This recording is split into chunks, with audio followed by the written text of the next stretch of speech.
तो students, last जो lecture था उस लेक्चर के अंदर अपन ने डाइपोल को पढ़ा था, ठीक है। उसके साथ अपन ने किसी भी डाइपोल के एक्सियल पॉइंट पे इंटेंसिटी फाइंड की थी इलेक्ट्रिक फील्ड की, ठीक है ना। अब इस लेक्चर के अंदर अपन क्या करेंगे नेक्स्ट टॉपिक पे चलते हैं। अपना जो नेक्स्ट टॉपिक है उसके अंदर अपन किसी भी डाइपोल के इक्वेटोरियल पॉइंट पे intensity of electric field find करेंगे। क्या होता है equatorial point?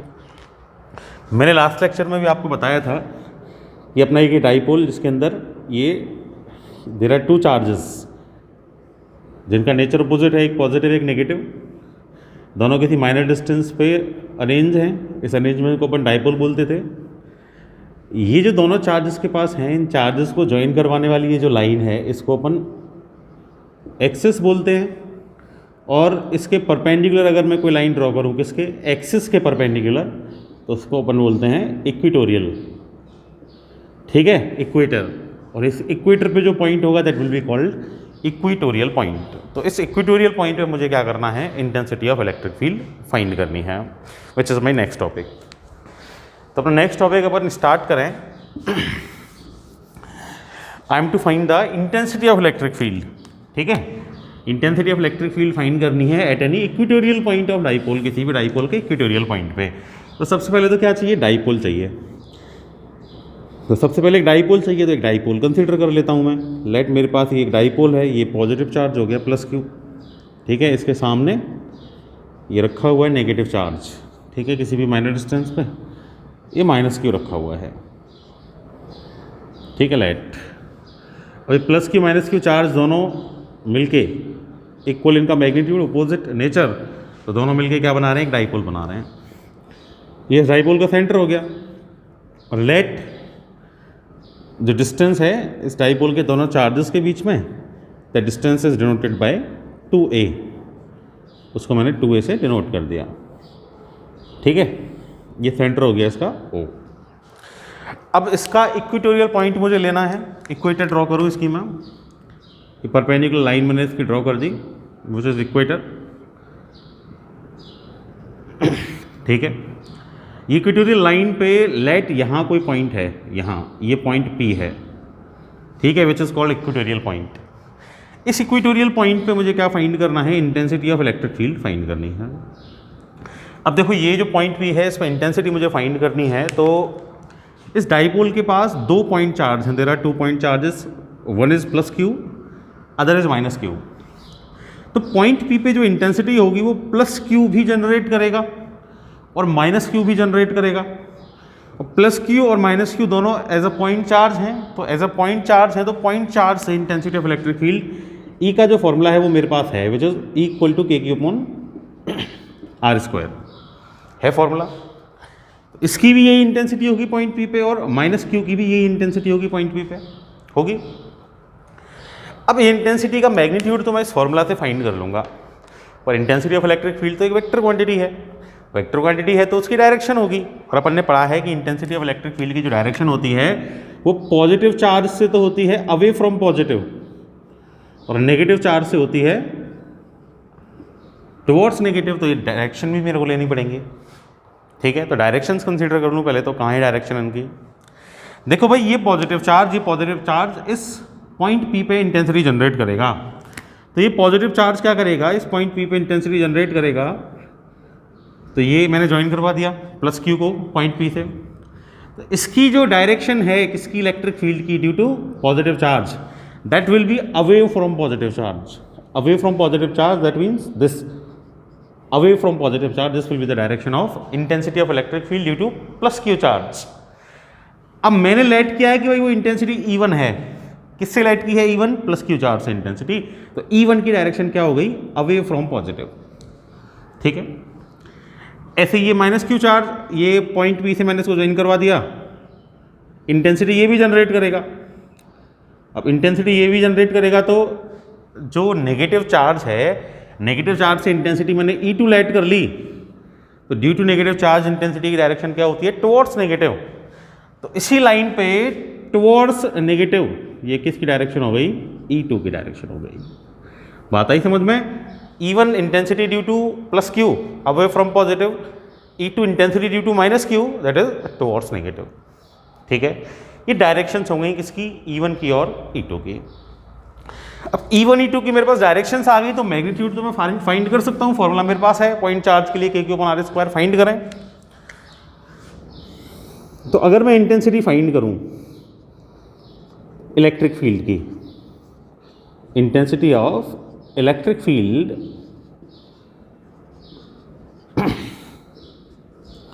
Due to plus Q charge, क्या होगी भाई, E1 लेट की है मैंने, फॉर्मूला है मेरे पास KQ/, डिस्टेंस का स्क्वायर, यही फॉर्मूला होता है। देखो प्लस क्यू और पॉइंट बी का डिस्टेंस क्या है, इसको पॉइंट ए ले लेता हूँ, इसको पॉइंट बी कंसीडर कर लेता हूँ, तो this is AP which is the distance between plus Q and point P। तो ये हो जाएगा KQ/AP का स्क्वायर हो जाएगा। डायरेक्शन तो बताइए मेरे को, मैंने डिनोट कर रखी है डायग्राम में। ठीक है, ये इक्वेशन 1, ये मैग्नीट्यूड आ गया मेरे पास। ठीक है, AP की वैल्यू पुट कर दूँ, ये AP की वैल्यू क्या होगी भाई, ये 2A, इसका हाफ सेंटर है वो, ये A हो गया। लेट जो पॉइंट P है वो इस डाइपोल के सेंटर से R डिस्टेंस पे है, तो R डिस्टेंस पे अगर ये है, इसको मैं अपना एंगल थीटा लूँ तो ये हो गया परपेंडिकुलर, ये हो गया बेस, ये एक राइट ट्राइंगल बन गया, ये हो गया हाइपोटेनियस, और हाइपोटेनियस इक्वल टू क्या होता है, under root base square plus perpendicular square होगा। अच्छा, ऐसे ही इधर BP भी फाइंड कर सकता हूं मैं, this is again A, this is R, this is theta, ये परपेंडिकुलर, ये base, so this BP is hypotenuse, this is under root A² plus R² again. ठीक है, तो जो मेरे पास AP डिस्टेंस है that is under root A² plus R², तो this is AP is under root A² plus R², और मेरे को क्या लेना है, मेरे को तो AP का स्क्वायर लेना है। तो मेरे पास जो E1 की वैल्यू आ गई, क्या आ गई, E1 equal to KQ/A² plus R²। Equation number क्या आ गई, फर्स्ट। आ गई बात समझ में, अंडर रूट से स्क्वायर कैंसिल आउट हो जाएगा, तो मेरे पास क्या आ गया, E1 का मैग्नीट्यूड आ गया, that is KQ/A² plus R²। ठीक है, आगे minus Q charge is also a point charge, उससे भी इंटेंसिटी फाइंड कर लेता हूं पॉइंट P पे। E2 लेट की है मैंने, तो intensity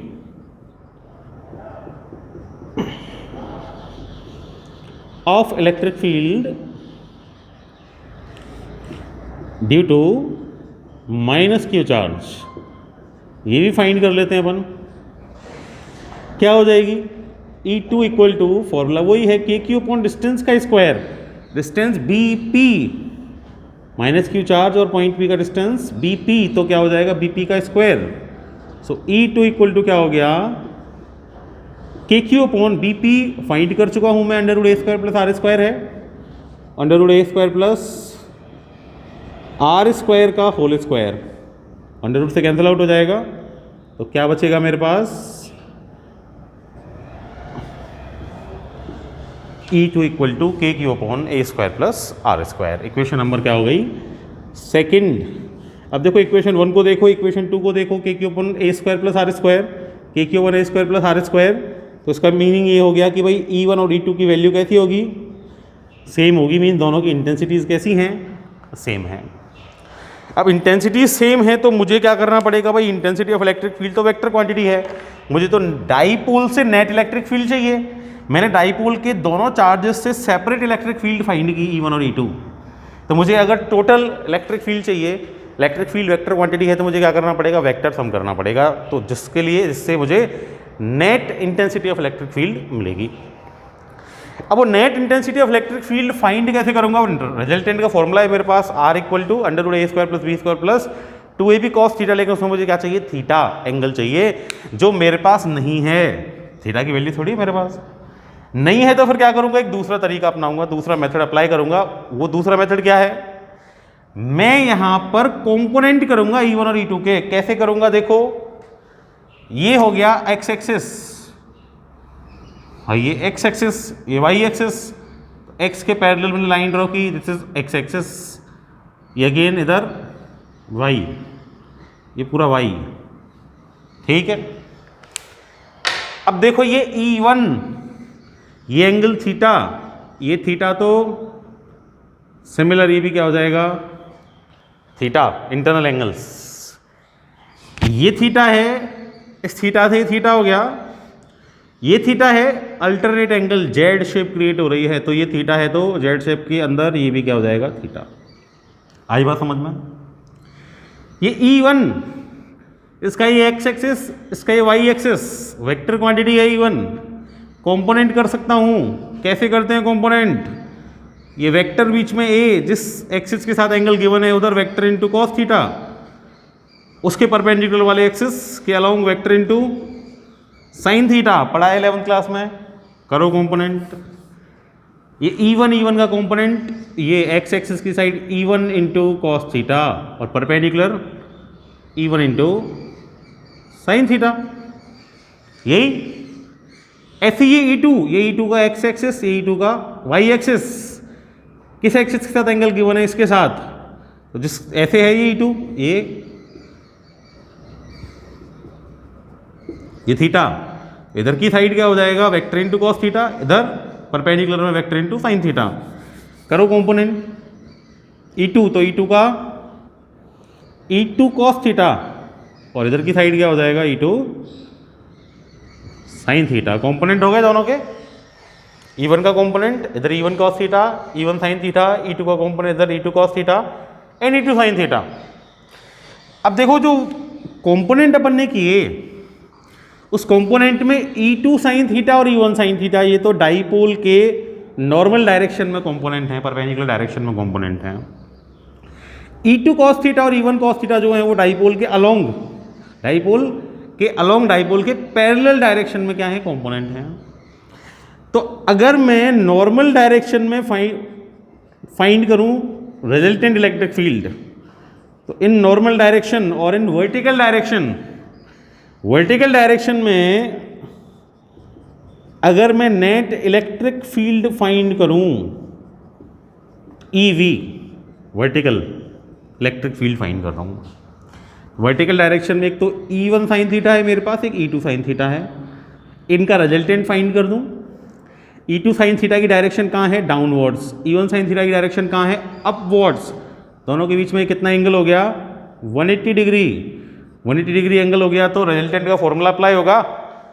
there are two vectors in opposite direction, resultant कैसे निकालेंगे? A minus B, simply. भाई फॉर्मूला तो पढ़ा है अपने रिजल्टेंट का, R equal to under root A square plus B square plus 2AB cos theta. इधर थीटा अगर 0 पुट करूंगा means two vectors are in same direction, तो R आएगा मेरा सॉल्व करने पे A plus B. Theta 180 put करूंगा means two vectors in opposite direction, तो R आएगा मेरा A माइनस बी, ठीक है। और अगर थीटा पुट करूंगा मैं 90 degree means two vectors are perpendicular to each other, तो R आएगा क्या? Under root A square plus B square. 11th class में कर चुके हैं ये पहले, अभी इधर ये याद रखेंगे, ठीक है। तो सॉल्व करें इसको अपन। EV देखो E1 साइन थीटा और E2 sine theta opposite direction में है, तो नेट क्या हो जाएगा? 180 डिग्री का एंगल है तो A minus B means E1 sine theta minus E2 sine theta. Theta same, E1 and E2 भी सेम, दोनों सेम क्वांटिटीज हैं, तो EV इक्वल टू क्या हो गया? 0। दैट मीन्स डाइपोल के परपेंडिकुलर डायरेक्शन में जो नेट इलेक्ट्रिक फील्ड है वो क्या होगी? हमेशा 0 होगी। आगे बात समझ में? डाइपोल के नॉर्मल डायरेक्शन में नेट इलेक्ट्रिक फील्ड क्या है? 0 है। अब हॉरिजॉन्टल डायरेक्शन के कंपोनेंट से निकाल दो रिजल्टेंट, तो net electric field in horizontal direction क्या हो गई भाई? EH लेट कर लेता हूं। देखो E1 कॉस थीटा और E2 cos theta same line पे है, सेम डायरेक्शन में है, तो थीटा 0 कैसे निकलेगा resultant? R equal to A plus B. Add कर दो दोनों को, तो E1 कॉस थीटा और प्लस में क्या आ जाएगा? E2 cos थीटा, तो EH दोनों इक्वल हैं, तो या तो इसको A प्लस A 2A हो जाएगा, E1 cos theta plus E1 cos theta 2E1 cos theta लिख दो, या फिर दोनों को E2 पुट कर दो तो 2E2 cos थीटा हो जाएगा। ठीक है, कोई भी एक ले लो सॉल्व करने के लिए। EH इक्वल टू 2, E1 की वैल्यू पुट करो भाई, या E2 की वैल्यू पुट कर दो, सेम है 2KQ upon A square plus R square. Into में cos थीटा है तो cos थीटा की वैल्यू मुझे पुट करनी पड़ेगी। cos थीटा की वैल्यू कहाँ से आएगी? AOP या BOP इन ट्राइंगल से निकाल सकते हैं अपन थीटा की वैल्यू। cos थीटा की वैल्यू निकालनी है ना। क्या होता है cos थीटा? cos थीटा होता है क्या? Base upon hypotenuse. पढ़ाया ना ट्रिग्नोमेट्री में। साइन थीटा क्या होता है? Perpendicular upon hypotenuse. Tan theta क्या होता है? Perpendicular upon base. पढ़ाया ना ट्रिग्नोमेट्री में। तो cos थीटा की वैल्यू निकाल सकते हैं। cos theta will be base upon hypotenuse. देखो भाई, दोनों में से कोई भी ट्राइंगल ले लो। ये ले लेता हूं मैं AOP। इस AOP में थीटा के सामने ये R तो परपेंडिकुलर हो गया, ये A बेस हो गया, ये under root A square plus R square क्या हो गया? हाइपोटेनियस हो गया। So cos theta is base upon hypotenuse. तो बेस कितना है भाई? A है। हाइपोटेनियस कितना है? A square plus R square का अंडर रूट मीन्स पावर 1/2। यही होती है पावर 1/2 अंडर रूट का मीनिंग। सॉल्व करो आगे। EH equal to 2KQ and A। ठीक है। अच्छा, इसको ऐसे लिख सकता हूं कि देखो KQ इंटू 2A, 2A के साथ आ गया। अपॉन में क्या हो गया? देखो A square plus R square की power 1, A square plus R square की पावर 1/2। ठीक है, बेस सेम है, पावर्स ऐड हो जाएंगी तो 1 प्लस 1/2 क्या होता है भाई? 3/2 होता है। आ गई बात समझ में? This is Q into 2A। क्या होता है भाई Q into 2A? That is P, dipole movement. Put कर सकता हूं। So EH intensity of electric field in horizontal direction KP, Q into 2A is P। और अपॉन में क्या आ गया? A square plus R square की power 3/2। This is the intensity of electric field in horizontal direction. ठीक है, vertical में तो है ही नहीं, वो तो जीरो है। तो जो भी नेट इलेक्ट्रिक फील्ड होगी वो कौन सी होगी? EH ही होगी। So this is E equal to EH equal to KP upon A square plus R square की power 3/2। This is the intensity of electric field at any equatorial point of general dipole। General dipole की बात कर रहा हूं, है ना। एक definition और पढ़ी थी, कौन सी? आइडियल डाइपोल की। क्या होता था भाई आइडियल डाइपोल? आइडियल डाइपोल वो डाइपोल होता था जिसमें जो डिस्टेंस 2A है ना वो वेरी स्मॉल होता था। वेरी स्मॉल, एंगस्ट्रॉम की रेंज का बताया था। वेरी स्मॉल टेंस टू 0 हो गया तो A भी वेरी स्मॉल हो जाएगा। तो A को मैं अगर ऐड करूं या सब्ट्रैक्ट करूं तो वो नेग्लिजिबल चेंज आएगा, उससे कोई चेंज नहीं आएगा। तो इस A को क्या कर सकता हूं? नेग्लेक्ट कर सकता हूं। इस A को अगर नेग्लेक्ट कर दूं तो E इक्वल टू क्या हो जाएगा? KP अपॉन R स्क्वायर बचेगा और पावर क्या बचेगी? 3/2। तो E इक्वल टू क्या आ गया? KP और अपॉन में क्या बचेगा? स्क्वायर से 2 cancel out, R cube. So intensity of electric field eight any equatorial point is KP upon R cube. ये मेरे पास आ गई intensity of electric field eight any equatorial point of dipole. ठीक है, अब पता मेरे को ये चल गया कि भाई डाइपोल के नॉर्मल डायरेक्शन में इंटेंसिटी होती है 0 और डाइपोल के पैरेलल डायरेक्शन में ही इंटेंसिटी एग्जिस्ट करती है। दैट इज टोटल इंटेंसिटी और उसकी वैल्यू होती है KP अपॉन R क्यूब। इससे पहले जो टॉपिक पढ़ा उसमें अपन ने एक्सियल पॉइंट पे इंटेंसिटी फाइंड की थी और इंटेंसिटी जो एक्सियल पॉइंट पे आई थी ई ए, वाई थी 2kp अपॉन आर क्यू, याद है ना अपन को। इधर मेरे पास कितनी आई है इक्वेटोरियल पॉइंट पे E E, that is kp upon r cube. इसका मीनिंग ये हो गया कि भाई एक्सियल पॉइंट पे जो इंटेंसिटी है वो इक्वेटोरियल पॉइंट की इंटेंसिटी की कितनी होती है, ट्वाइस होती है, डबल होती है। तो एक्सियल पॉइंट पे intensity is double than the intensity at equatorial point. So this is the intensity of electric field at an equatorial point of dipole. आ गई बात समझ में? ठीक है, चलो एक क्वेश्चन देखते हैं अपन डाइपोल के बेसिस पे। ठीक है, मेरा एक क्वेश्चन गिवन है मुझे कि भाई एक रिलेशन दे रखा है Q1 plus Q2 equal to 0, और मेरे से पूछ रहा है what does this relation signifies. Means ये जो रिलेशन मुझे दे रखा है ना, क्या Q1 plus Q2 equal to 0, इसका सिग्निफिकेंस क्या है, क्या पता चल रहा है मेरे को इससे, क्या पता चल रहा है, कुछ पता चल रहा है क्या आपको? Q1 plus Q2 equal to 0 है, क्या पता चल रहा है इससे? इससे ये पता चल रहा है कि भाई Q1 equal to minus Q2 हो सकता है क्या? हो सकता है। इसका मीनिंग ये हो गया कि भाई Q1 का जो मैग्नीट्यूड है वो Q2 के इक्वल है, और दोनों के साइन कैसे हैं, ओपोजिट, मीन्स नेचर कैसा है, opposite. That means these two charges Q1 and Q2 are equal in magnitude, opposite in nature। Magnitude में इक्वल हैं, नेचर में अपोजिट हैं। क्या बना सकते हैं, ये एक डाइपोल फॉर्म कर सकते हैं। So these might be the charges of a dipole. ये सिग्निफिकेंस है इसका। क्या सिग्निफाई कर रहा है ये Q1 plus Q2 equal to 0 ये सिग्निफाई कर रहा है कि Q1 और Q2 are equal in magnitude, opposite in nature. That means ये किसी भी डाइपोल के चार्ज हो सकते हैं, ये कोई डाइपोल फ्रेम कर सकते हैं। आई बात समझ में? एक और क्वेश्चन देखो, एक क्वेश्चन मेरे को गिवन है कि भाई 3 charges plus 2q minus q and minus q। क्या बोल रहा है, 3 charges plus 2q minus q and minus q are placed at corners of an equilateral triangle। ऐसे बोल रहा है, क्या बोल रहा है कि एक इक्विलेटरल ट्राइंगल है, उसके 3 कॉर्नर्स पे ये plus 2q minus q and minus q charge placed हैं।